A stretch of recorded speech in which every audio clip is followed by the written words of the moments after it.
10 financial mile stones every one should reach. Number 1, emergency fund. Emergency ఎప్పుడు వస్తుందో మనకు తెలియదు. సో ఎమర్జెన్సీ వచ్చినప్పుడు మీరు ఫేస్ చేసే విధంగా 6 months ఎక్స్పెన్సెస్ ని సేవ్ చేసుకొని పెట్టుకోండి. Number 2, clear high interest rate loans. Credit card loans, personal loans ఇవన్నీ కూడా ఇంట్రెస్ట్ రేట్ అనేది ఎక్కువగా ఉంటుంది. సో వీటిని మీరు ఫస్ట్ క్లియర్ చేసుకోండి. ఇలాగే పే చేసుకుంటూ వెళ్తే మీరు వెల్త్ క్రియేట్ చేయలేరు. Number 3, health insurance. ఒక్క హాస్పిటల్ బిల్ మీ ఇయర్స్ ఆఫ్ సేవింగ్స్ ని స్వైప్ అవుట్ చేయొచ్చు. సో హెల్త్ ఇన్సూరెన్స్ అనేది mandatory. Number 4, term insurance.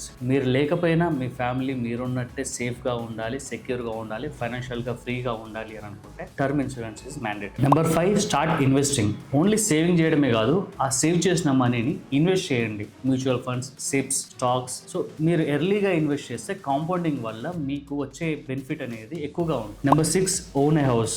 Own house అంటే పీస్ ఆఫ్ మైండ్. అలా అని చెప్పేసి మీరు ఓవర్ ఈఎంఐస్ పెట్టుకోకండి. అఫోర్డబుల్ బడ్జెట్ లో మీ ఈఎంఐని పెట్టుకుంటే మీకు పీస్ ఆఫ్ మైండ్ అనేది ఉంటుంది. Number 7, retirement planning. Old age లో చిల్డ్రన్ మీద డిపెండ్ అవ్వకుండా మీ రిటైర్మెంట్ ఫండ్ ని ఇప్పుడే బిల్డ్ చేయండి. Number 8, create multiple sources of income. ఒక శాలరీ మీదే కాకుండా వేరే బిజినెస్ లో ఇన్వెస్ట్ చేయండి, షేర్స్ లో ఇన్వెస్ట్ చేయండి, రెంటల్ ఇన్కమ్ లో ఇన్వెస్ట్ చేయండి. So multiple source of incomes పెట్టుకోండి. Number 9, live below your means. మీ ఇన్కమ్ పెరిగినా మీ లైఫ్ స్టైల్ ని మాత్రం పెంచకండి. లెస్ స్పెండింగ్ అంటే మోర్ వెల్త్ అని అర్థం. And finally number 10, financial freedom.